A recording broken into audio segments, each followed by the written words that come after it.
Josh LaJaunie, welcome back to the Plant Yourself podcast. Oh, it's an honor to be here, brother. Hey. So I thought we'd go deep today. I don't know what that looks like, but Okay.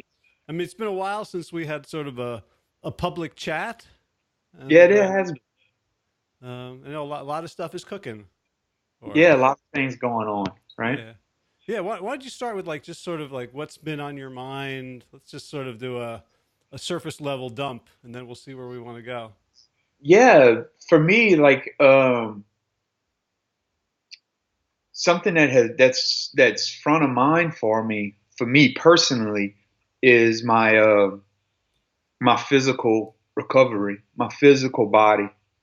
I've been feeling strong. I mean, you know that for the past couple of years, I've been struggling and dealing with my back, and for the first time in a couple of years, even while I still feel that bulge in the disc back there, my physical body feels the best that it's felt in, since before Liverpool, since before, May 2017. So after the classic this weekend and being able to run really strong, even though it wasn't a PR, it was the strongest splits I'd ever run. I'm just in a real good place mentally right now about my physicality. And I don't know, it brings a sense of power to me that sort of gives me like license, if you will, to to be okay, you know? Can we talk about power? Sure. Because you texted me this morning, Yeah, it right? came up in that book, in the homework assignment you gave me. But I love it, man. It's good stuff. This is why no one wants to be my friend because I give my friends homework assignments. I want to be your friend. I love your homework. It's changed me, and I love it for the better, you know? So because power is a word that I kind of recoil from a little bit. Like I don't want to be powerful. I don't want to break things. I don't want to overpower people. I don't want to come on too strong. I don't want to impose my will. There's a way in which I mean certainly there's toxic imitations of power all around us. Right. Um, but But what I think, yeah, I think more animalistic, like power, like just the raw horsepower of your physicality. Just the raw, I'm not talking about the power of a president or the power of a CEO or some like what you said, toxic imitation of power, like being able to affect other people's lives in a way that makes you feel above and everyone else. That's a different kind of power. That's not really what comes to my mind. That's not the power that I lust after. The power that strikes me, the power that drives me, is just inside myself, what my physical machinery can accomplish. That power to be able to run faster, to be able to run stronger, to be able to do pull-ups, to be able to look at situations in a positive way because I feel that power. That's what power means to me. It's almost an emotion. and you what you texted me was in quotes power is a value.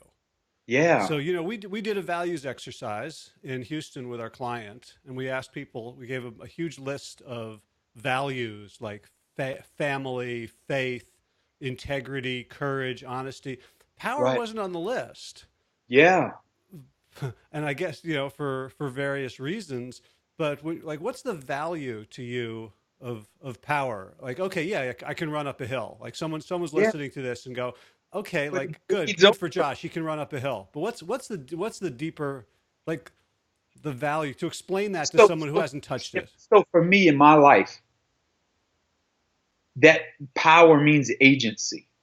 Agency that I've never realized before, right? So yeah, big deal. Josh can run a 5K pretty quick for most guys and gals, and especially ex-fat people or even big 200-pound guys. Yeah, he can do that. But it's not really about that as much as it's about the the juxtaposition from where I once was to what that ability to run up that hill says about who I am now. That power, that raw physical power, lends to other areas in my life. How I feel about myself, how I interact with people, how I'm willing to be vulnerable. You know, knowing that I'm powerful allows me to be more vulnerable. So, you know, in a social setting, because I know I'm powerful. Therefore, it's okay for me to let go a little bit and help other people feel comfortable. Um, and so that's what power means to me. It means feeling good and strong in my own skin, feeling that locus of control, that what Dr. Esselstyn talks about. That is power to me, realizing my own agency in this life. That's what power means. It's not my 5K time and it's not my ability to get to the top of the hill. It's that. And one thing that struck me is you talked about like it's a quality you see in animals. Like you talked about horsepower. And Sure. it's like, I mean, every animal has power, right? I mean, Yeah. some of it we can see, like a horse or a gray ox or you know, a jaguar. Some like ants or butterflies still have power. Like uh, it's their inheritance. It's not like they have to go get it or find it or struggle with it. Like humans are the only animals who kind of shrink from our power. So it's almost like you're saying, I'm just eliminating the things that were, you know, throttling down my power, as opposed to like it sounds very non-egotistical in that sense. Like this is just what the It's a universe has given what me. it is. It's a realization that I've always outsourced power in my life, whether it's to other animals or machinery. You know, we're always leveraging technology or other animals to achieve some physical power, whether we're using them to pull a plow or we're using an engine to push a boat. There's something liberating about realizing your own inherent power that has changed me, and it has snowballed, and it has taken off and made me want more and more. Not power like what we talk about, not power like in the movie sense, power like in my own physicality. You know, that's like I want to be a draft horse. I want to. I want to pull. I want to push. I want to lift. I want to ache. And I think that makes me a more authentic human animal in a lot of ways. Because we live in such a metaphorical world, right? In which if I have an idea and I know how to hustle, I can start a multi-billion-dollar company, Right. right? And I can be, you know, pale and weak and frail and pasty, but like through my brain, I have wielded power. And you know, we live in such a digital age. You know, we've got these machines we pick up and look at all the time. I think you know, I don't want to be a luddite about this, but there's a sense in which that's all bullshit. Yeah. Yeah. It's a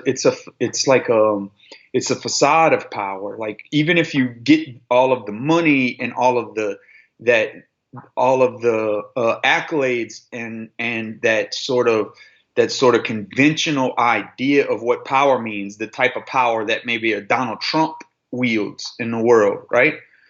That's not real. That's not the real power I'm talking about. Let's put him in a 5K. Let's get back to the rawest version of what it means to be a human being. That is not CEO of a Fortune 500 company status. You know, that rawest, most authentic version of us has bipedal capacity and can endure long distances and can deal with scarcity. And like that is the power I'm after. Does Right. that make sense at all? Yeah, it's almost like the Hollywood version would be like Air Force One, where like you Mm-hmm. know Harrison Ford is the president and he gives speeches, but then like shit hits the fan and he has to punch people and climb things. Right. Right. Um, I'm reminded of, and so like what I'm thinking of is okay. So there's the physicality, but underlying the physicality, or maybe the same as it, is the power uh, to do what we say we're going to do. Yes. Right, like there's a Jewish book of sayings called the Ethics of the Ancestors, and one of the lines that I remember from there is, who is mighty? He who can control his own temper. And if we expand it beyond anger, it's like, who is strong? That person who can be, who can live in integrity. It's easy to talk in integrity. It's easy to make plans, but for you and for me and for a lot of people, it's been very hard to be in integrity with those plans, to not blow them off, to not be tempted away from other things. How has the physical power connected with you with that sort of inner power? It's confidence.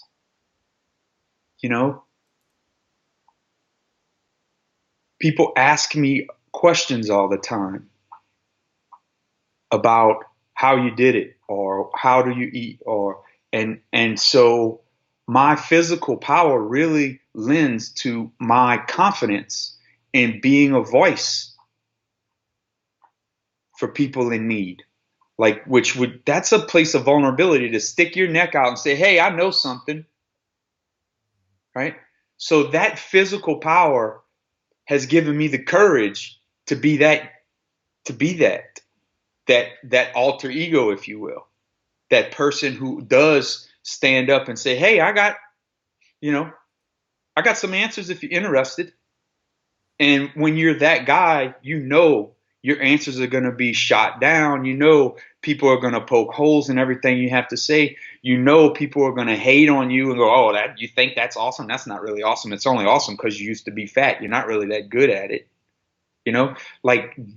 So my physical power and how that sits inside my own soul has really bled over into how I'm able to interact with others and be of service in a way that I had never imagined that I even wanted. That's the main thing for me. I feel okay with being asked all these questions. I feel okay with being, whatever you want to call it, an authority or an expert or whatever you want to call it in the realm of weight loss and nutrition and physicality. I feel okay talking about those things because I know deep inside I'm powerful physically and I'm not faking the funk. I am walking my talk. And I think it bleeds through in sincerity and authenticity when I engage with others. Yeah. So movies are coming to me today for some reason. So this one is Greg Kinnear and Little Miss Sunshine. Did you see that movie? I did see it once. It's cute. He's the dad. The family's dysfunctional. He's just scraping by, and he's trying to make it big as a motivational speaker with his like 7 laws of success, right, which she's preaching to people in PowerPoints in empty VA halls. And it's like, I was in marketing for a lot of years, digital marketing, where everything was a facade, right? They said, on the internet, nobody knows you're a dog. And you could write a good sales letter and present as this successful person. And if you convince, if you're sort of pathologically strong enough, you attract other pathological people to follow you. And so you get this echo chamber of I'm great, I'm great, I'm great. There's something about challenging yourself physically that you can't fake. That's exactly right. And I'm going to touch on this. I know it might be going left a little bit. There are no trails here in this podcast. But, I see it a lot on social media. I'm a guy that got on the social media after I had lost my weight. I wasn't like, hey, I'm fat, guys, and I'm going to change it. Here's my Instagram account. Follow me as I go on my journey. Mm-hmm. I see tons of those. And what's missing in a lot of that is the people themselves are more worried about that messaging, that facade they're building, that facade that they're building. They're trying to paint a picture of effort and concern and worry and difficulty and complication and all of those things. And what they seem to be missing is that willingness to stick their face into the areas of life that will bring them that inherent physical power. It's all talk. It's all talk right now, for a lot of.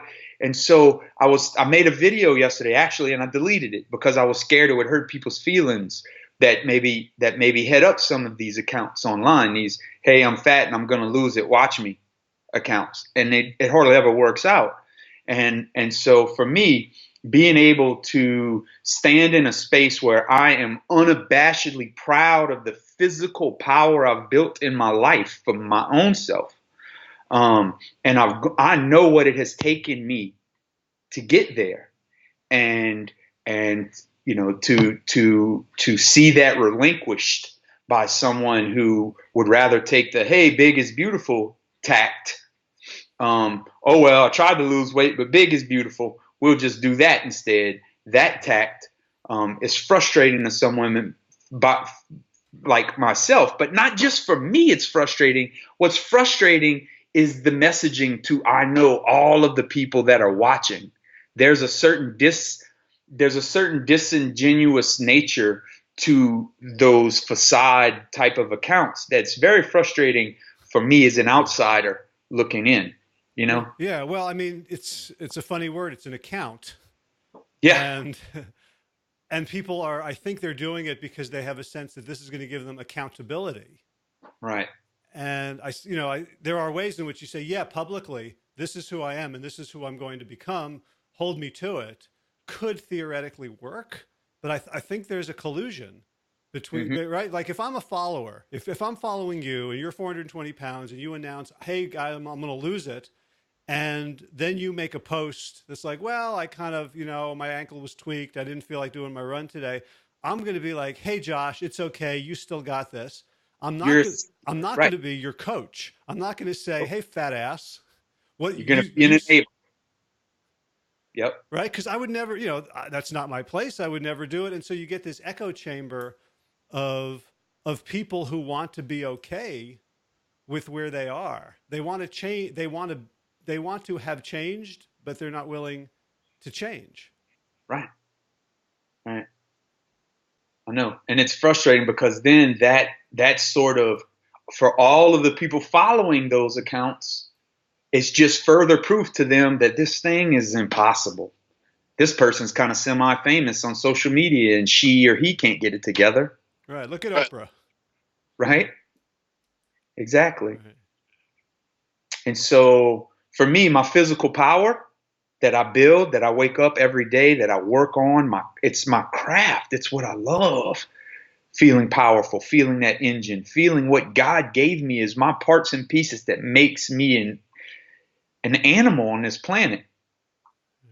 Being able to use that as a counter to all of that messaging out there in the world, it feels good. Yeah. And that reminds me of, so you DNF'd, you did not finish a race your first time, and you made a nice long race report video in which you kind of got angry at everyone who was letting you off the hook, who was saying, no, that's not a failure.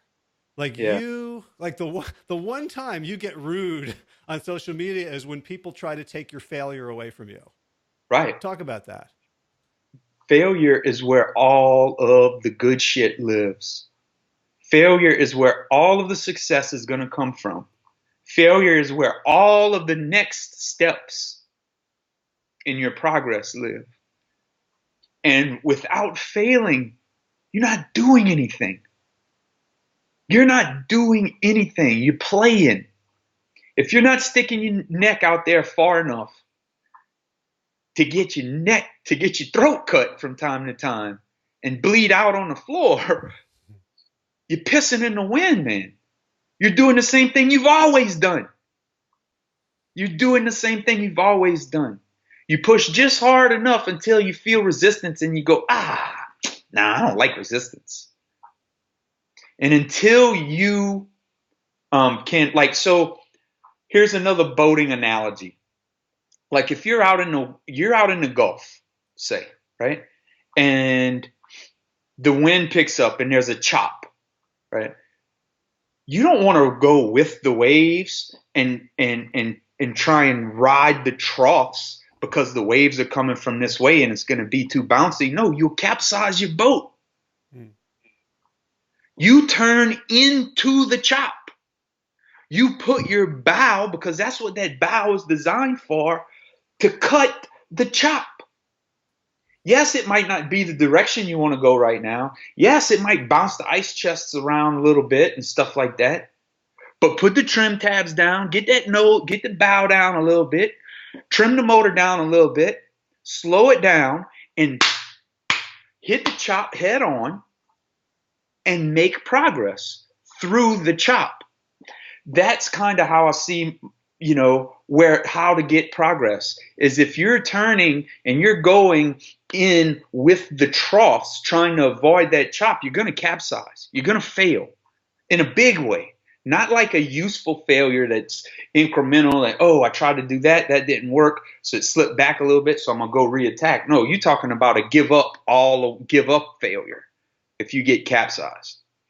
So that's how I think about it in my mind is, yeah, it's hard to wake up at 4 a.m. Yeah, it's tired to run a really fast. It hurts to run a really fast 10K.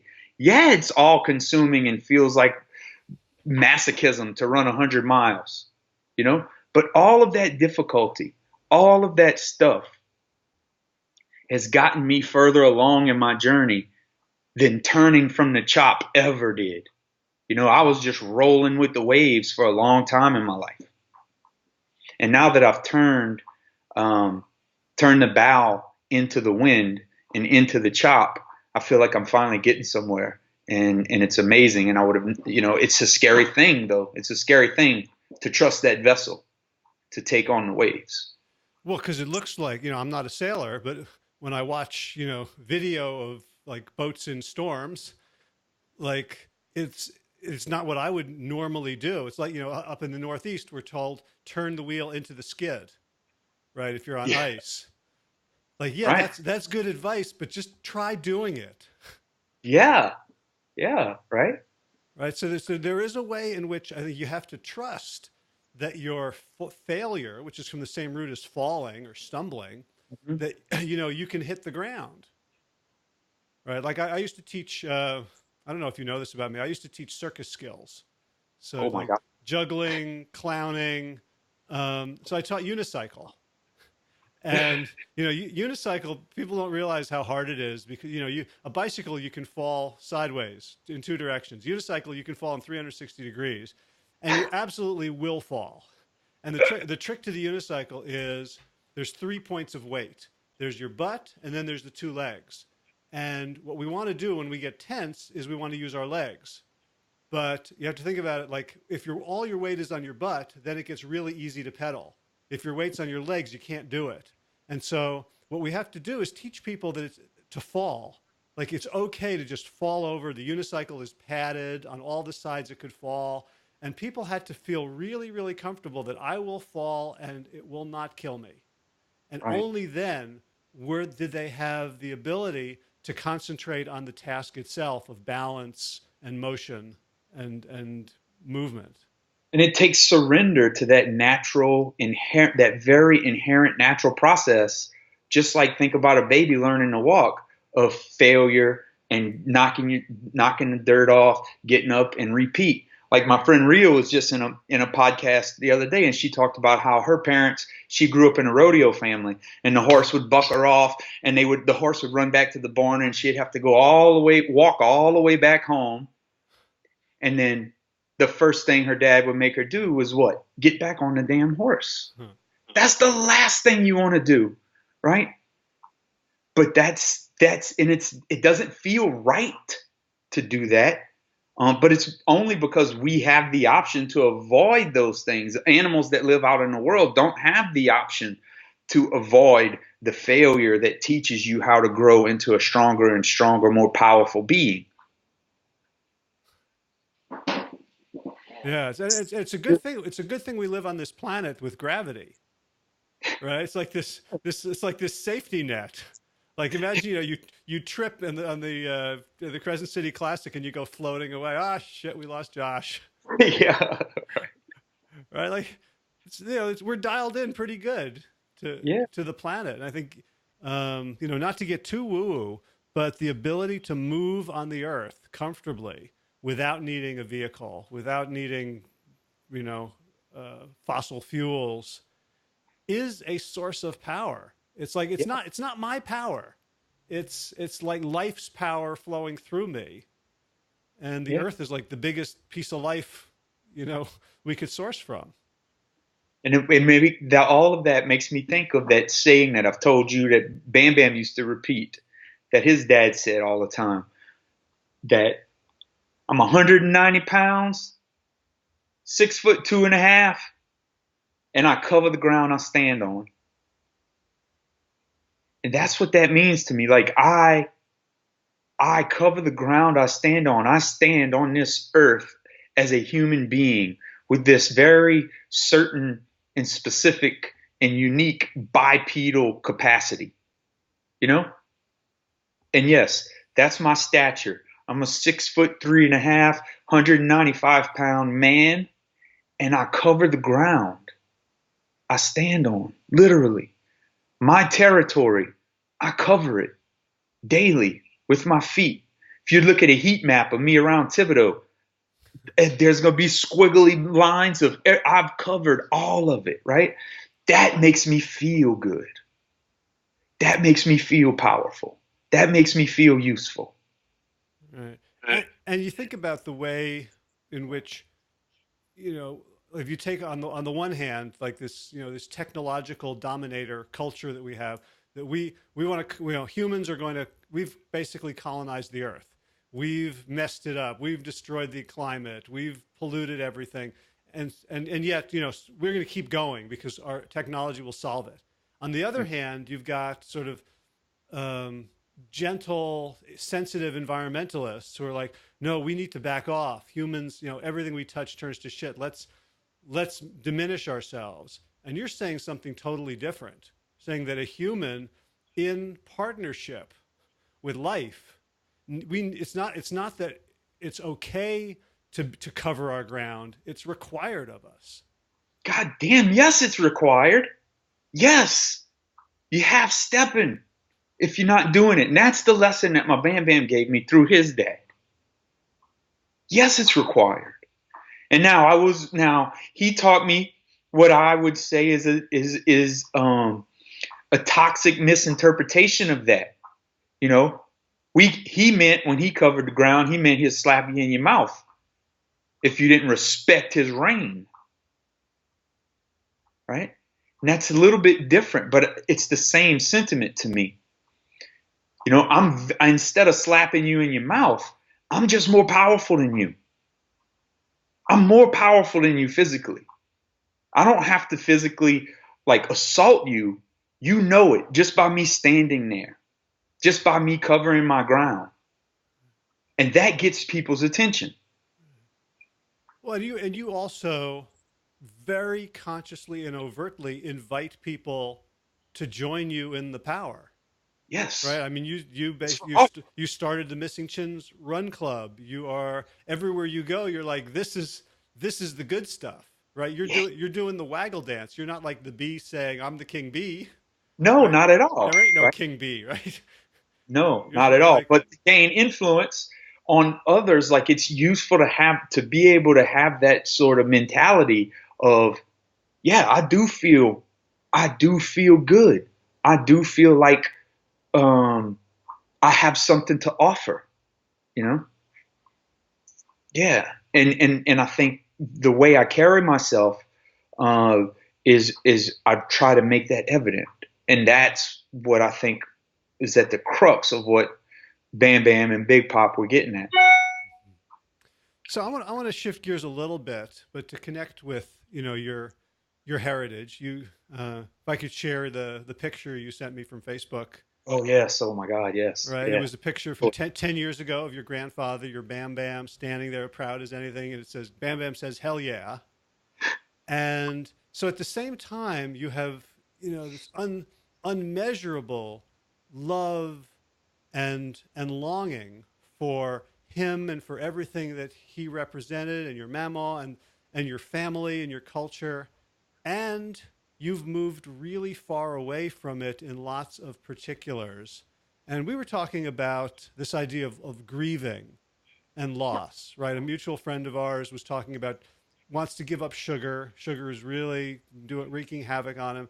And if he gives up sugar, he's going to have to mourn the loss of certain things in his life, like his daughter making artisanal chocolates and saying, "Daddy, have one."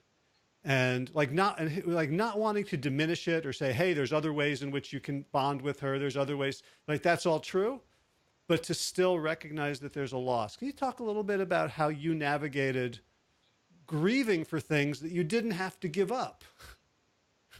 Right? I mean, some things you did. Some people died, life moved on, but there were things that you grieved that you had the agency and you said, "I'm done."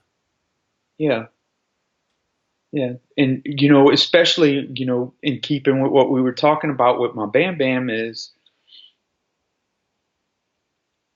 just one simple single example. The act of fishing. I mourn that every spring, man. It makes me want to cry.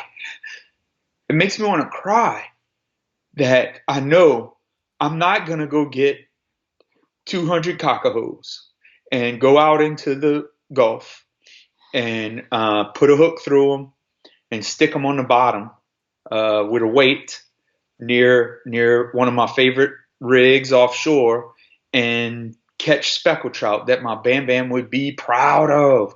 Look at these big yellowmouth monsters, right? Right? I mourn that.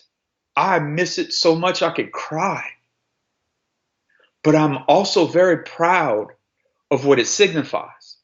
I'm very proud that it signifies me standing on my own 2 feet, making my own decisions, being very objective about the mistakes made by my Bam Bam. He was not a perfect person at all. He was racist. He was sexist. He had a potty mouth. He drank a lot. He was violent. But he loved me and he loved my family and he took good care of us and he taught me a lot. And what he also, one of the main things he taught me is don't be a dumbass. And dumbasses repeat mistakes. Hmm. And his mistakes killed him, took him from us in a very ugly way, And for me, yeah, I mourn those losses. I mourn those activities and those things. Like I know how to fry speckled trout better than anybody you know. And it's poof gone. I know how to boil crawfish better than anybody you know, probably. Poof gone. But those are worthy investments to me to help in a bigger way than a crawfish boil ever could. My people, right? So I don't know if that answers your question, but that's the mind game I play with myself. Yes, I miss cooking a perfect steak. I know how to get the grill hot or the black iron pot hot. I mean, I don't know if you've ever cooked a steak in a cast iron skillet, but it's one of the best ways to cook a steak. And my Bam Bam taught me that, you know? I know all of these things and they're dead now. Poof, they're gone. But they're worthy. It's worthy investment to me. So now you're sort of, you can look back and every spring you can get sad and you can almost cry or cry. As you were going through it, like there was the time where it was the first time you were not going to do it. What did you do inside? How did you talk to yourself to deal with with that. It's almost like the rawness of the, it's the funeral as opposed to the 10-year anniversary of the death. And you're killing it, right? You're the one deciding, I am killing this thing that I love Right. in my life. Yeah. You know, I hate to keep going back to it, but running is how. Running is how. I didn't leave those things in a vacuum. Like, I didn't leave those things for nothing. I left them for something, you know? And you want to talk about a fishing trip, you want to talk about a hunting trip, that relay run we did across Florida a couple of weeks ago with a bunch of missing chins, 12 of us, and we ran across the whole state of Florida in 205 miles. We started at 7 a.m. with the 7 a.m. start group. We were the first team to finish in that 7 a.m. start group on the other side of Florida. So the running was the whiskey and all the drinking and having a good time and the expertise, and we needed to tackle. I needed to teach them how to hydrate, how to fuel themselves, how to pace themselves, how to recover in between. And then our bounty, our fish, our speckled trout, our deer, our ducks, our doves, frogs, whatever you want to call it, was the people we were catching throughout the night. We made no bones about it, bro. We wanted to beat you. We wanted to catch you. We wanted you to try really hard for us not to, but we got you anyway. And that's how.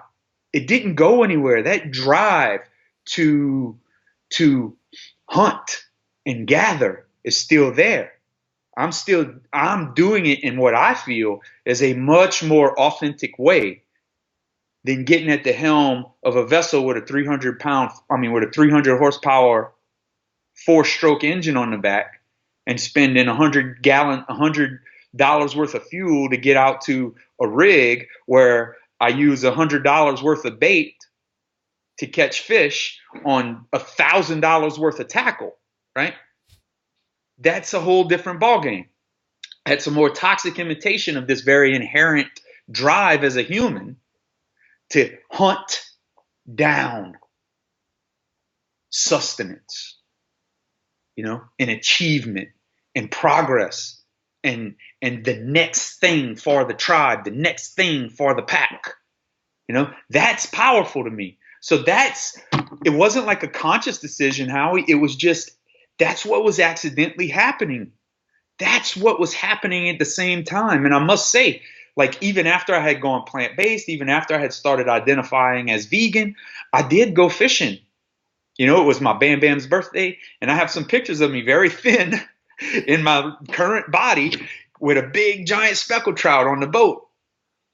And so I wrestled a lot, but I was taking my Bam Bam out for his birthday at that time. And so it was really more about him than anything else. But it wasn't a conscious decision to say, hey, today I'm not fishing anymore. What happened is I just developed a love that answered that same call of the wild for something else. And it has shaped me in ways that I would have never imagined, ways that fishing and hunting never could. Never could have. They never changed me this way. So you never let go of anything in a vacuum, right? Yeah. There was always something. You couldn't hold on to two things at the same time. Yes, sir. Right? It was like you couldn't reach, if you were reaching for this, it's like, oh, I have to let go of that other thing. Yeah, if I was going to stop fishing and sit around and play tiddlywinks every Saturday, big problem. Going to be very hard. But I never decided to stop fishing. It just happened. It just happened. It just happened, and I fell in with this group of guys, and I have this brotherhood around me, and it's amazing. It's the same complexion of the hunting and the fishing trips. It's the same exact complexion, maybe even more authentic. Right. And for people who might be a little bit uncomfortable with this idea of you guys like competing and seeing people and seeing them as I'm going to take you down. Imagine that you were racing against someone who didn't have that attitude, how cheated you'd feel. Right. Or imagine how much you don't give a shit about the fish that you're about to stick a hook in his face. You don't care about him, but you want to talk nice to the human in the race. You know, you don't care about the deer you're about to bore a hole through his chest on a cool, crisp Saturday morning as the sun comes up and it's beautiful and he's eating his little corn that you put out for him. You don't care about him. You know? So I take that mentality, into my racing, and I love it. And it's not done in a way. I don't think anybody in that whole relay race had negative thoughts about us. You know, I think we were very, very inclusive and jovial with our shit talking. But it was there, and we made no bones. We want to beat you. It's called a race. Right. Good luck to you. I hope you beat me, you know, for your own sake. But I'm gonna let you know right now, I'm after you, bro. Yeah. Well, it's like if you win, I mean, I remember like, you know, when I was a kid, I would play racquetball or paddleball or tennis with my dad. And when, you know, I realized that he was letting me win, Yeah. how pissed off I was. Like, you know, Oh, yeah. like when am I ever going to know that I'm actually better? That's the most beautiful thing. Like, right? So I love this fact. As strong as my race was this weekend, I had these negative splits. I'm so excited. I'm in mile 6 and I look at my watch and I'm running the fastest mile of the entire race. Yet, who comes right up beside me and catches me? My buddy Wally. Wally Knockin, a Sabin runner, right?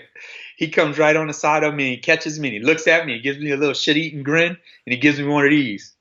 Let's go, baby. I'm like, I am going. That's all I got, man. You know? And in my mind, Wally didn't beat me for Wally. He didn't do it for Wally. He did it to drag me to a better finish. You know? Of course he could have stayed behind me and let me feel with my chest puffed out. That's fakery. It's not real. I would much rather lose to the Marine, chasing him, running my fastest mile of the entire race, and then speeding up after mile 6 to try even harder, right? I would much rather that finish. So it's not just about winning. Being taken teaches you as well. I love it. Yeah, and I mean, you know, it's when you're 9 years old, you know, maybe there's times to have somebody let you win, but we're grown-ups. We're grown ass men. That's exactly right. Yeah. You know. One more line that you texted me yesterday. Okay. I don't know if we want to go there or not, but I don't care. You know me, man. All right. Well, you said trauma is one of the best motivators. And Yeah. this is like the homework was this book, The Alter Ego Effect. I got a copy right here. Todd Herman. I'm really enjoying it. And I remarked to you like this reminds me of you. And yes. So you've been reading it and like what about trauma? What spoke to you about that? So trauma is one of those things that I don't really get to talk about in the public very much. I talk so much about running and plants and I'll hint to the ugly parts of life, but I don't get to talk about it very specifically. But you know, my life as just in 2011, as I started this journey, wonderful things were happening. You know, the Saints had won the Super Bowl recently. I was married. I was getting my degree.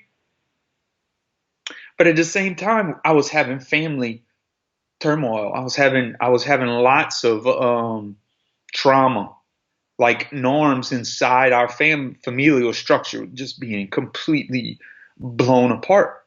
You know, with my dad, you know, and he's fine now, but then you know we were having to institutionalize him. He was having all sorts of mental problems, and for your dad to be in that place, that is Very traumatic. I'm graduating from Nichols, and my dad's in a behavioral facility, right?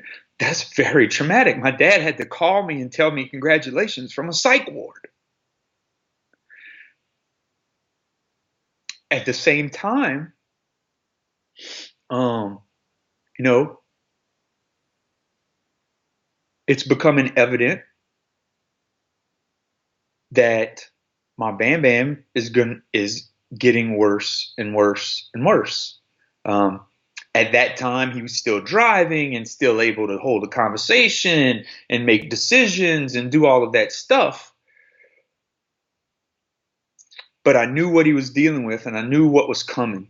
You know, especially since in my senior year, I had actually taken a class on the aging human. Mm. And my senior year, it was an elective. It was my last elective I took, actually. And so I learned about sundowner syndrome. I learned about all of these things because I knew I could see the writing on the wall that we were going to, within the next few years, be dealing with a pretty demented Bam Bam.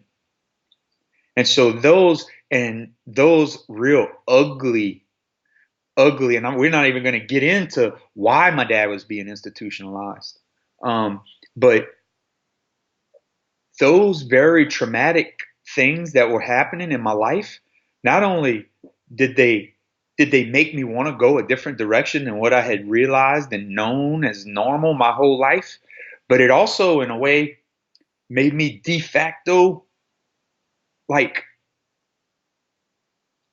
man of the family. I'm the oldest. And it drove me. Are you going to lead or are you going to commiserate? And that trauma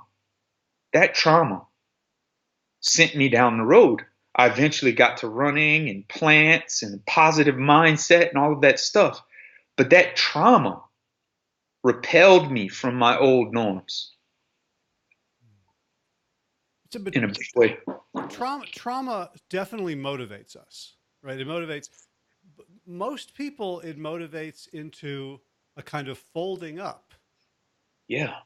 Right. So, I can't tell you how many people we coach where they're doing good and then something happens. I was Yeah. coaching someone, dad died suddenly, unexpectedly. And like, oh, that then the natural thing is, oh, well, 2 weeks, no self-care. I just ate. And we've been to that place Yes. from time to time. But the larger arc is that this trauma fueled resolve, as opposed to letting you collapse. Was there a way? Is there a recipe? Is there a formula? Is there a thought? Is there an orientation that you adopted? Because in the past, traumas hadn't done that. So like you have sort of a before and after. Right. Right? Yeah. So can you talk about it in terms of what was Well, different when the trauma moved you in a positive direction? one was um, I was lucky enough to have, I hope this comes off right, but I was lucky enough to have married my backbone. Hmm. You know, having my wife in my life stiffened me in a good way, made me decisive.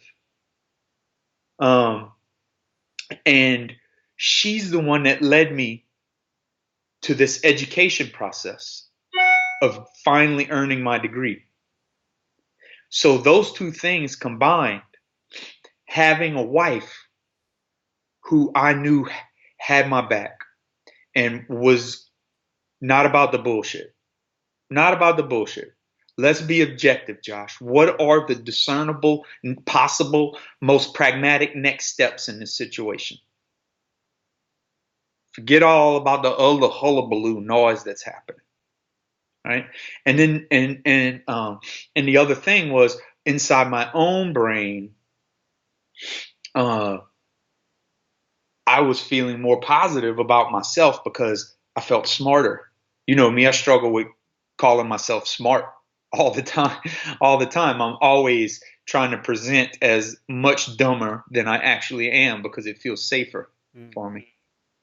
Um, but at that time, not only did I have the support at home of a wonderful, wonderful, wonderful woman, strong woman, but I was also beginning to earn the respect of myself. And those two things, I think, combined to help me um, turn my face towards these traumas in a way that I would normally have not before. I would have turned tail and run away as much as I could, whether it was through, alcohol or drugs or food or lethargy or whatever. I would have been trying to act like those things aren't happening.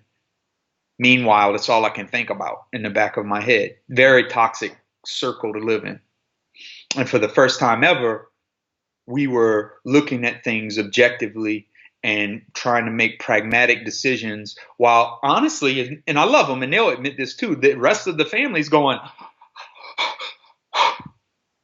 and here I am with the aid of my wife making decisions and moving things forward, moving the ball forward constantly. Yeah. And that snowballed that mindset. So another movie coming to me, the Wizard, the Wizard of Oz. It's Yeah. it's almost like like the degree, right? Yes. Like it Oh, gave you your innate intelligence right. and the love of a woman whom you had to grow into to be her equal.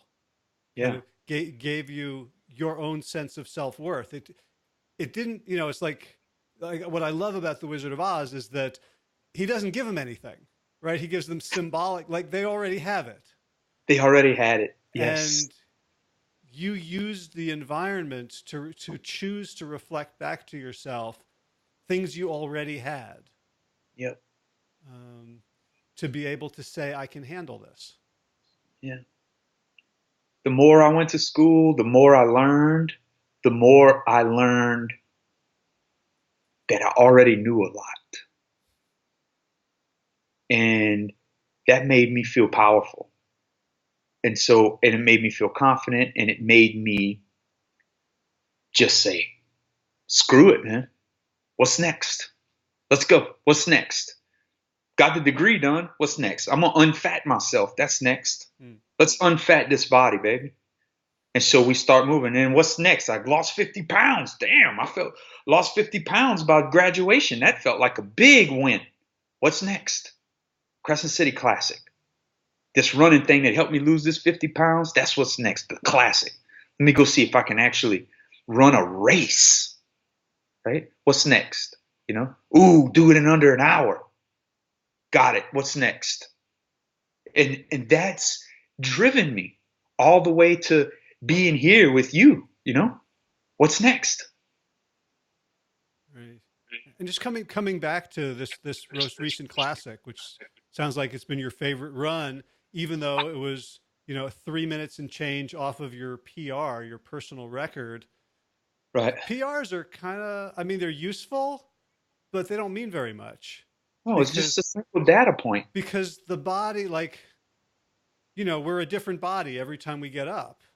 Yeah. Every time we go for a run, you're coming off injuries or you're older or whatever. That there's a deeper PR that you probably achieved on Sunday. Much, much, much deeper.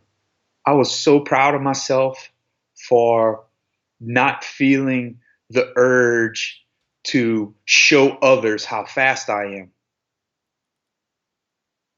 That's different. Boy, was that different. That race was for me. It was for me. Even my buddy Jonathan, he kept running up next to me going, hey, what's the deal, dude? You need to speed up. You need to get the hell out of here. He had no idea that in my mind, I wanted to just go faster and faster and faster and be building towards the end of the race. I had never done that before. And so to stay calm and stay centered and stay smart is something new for me. It's always been take off like a bat out of hell and then hold on for dear life for the last third of the race. And to be honest, it's probably a big part of why I spent 2 years injured. So this is me giving homage to those things that I've learned, to those mistakes. And so there's no doubt in it's not even close. This is the most powerful, satisfying classic I've ever run. I was floating after that race more than I ever had before. And I actually felt good enough. I got invited by one of the elite runners after the race who ran in like 29:55. He ran the 10K 29:55. And we've been following each other on social media for a couple of years now. And so we finally got to meet each other at the finish line of that race. And he asked me to go run cool down mileage with him. And, I just, sure. And I went run extra mileage with him afterwards just to talk to him and be around that. And my other friend, Corey Berg, who's another, he's a 250 marathoner. This guy's a 213 marathoner. And here I am like a little kid just but I still had the capacity to go run cool down mileage. If you remember, you were with me when I ran 39:55. There was no way I was going to go run 2 cool down miles after that. I was barely moving, right? So it just felt good to have a good, quick classic feel like, hey, this is who I am now. This is what I do. This is me. And to have the power to hold my water on purpose and have a purpose for that race and execute the way I wanted and come out the other end and get my poster. Oh, it was amazing, Howie. It was beautiful. It was beautiful. So what's next? What's next, honestly, is just a 5K, That's next. Honestly, that is weighing on my mind more than anything. As far as running, what's next is a 5K. I have a friend of mine who got hit on his bicycle here in Thibodaux, and he went through 4 or 5 surgeries. He's back, but he's back in the pool.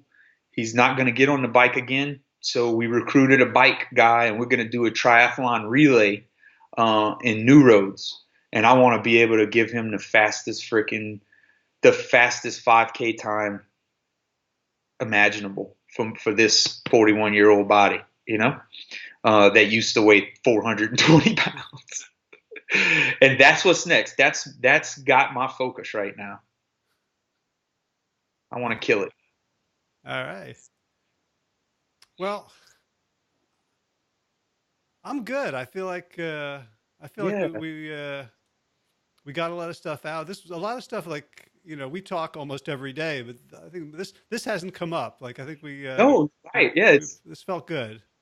It did. I really appreciate it.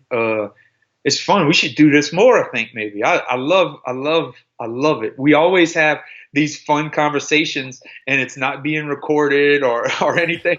It's like, damn, people needed to hear that. That was a good conversation. Yeah. Well, we've talked about like just doing our own podcast. Yeah, of course. Yeah. So, yeah. You'd have to do most of the work. Yeah. When we get rich enough, we can have underlings like doing all that stuff. Sounds good, right? Well, yeah, we'll just outsource all of that stuff. Just good talk. All right, man. Well, thanks again for the time. Thank you. I'll catch you later. Appreciate it, brother. Peace, man. Bye.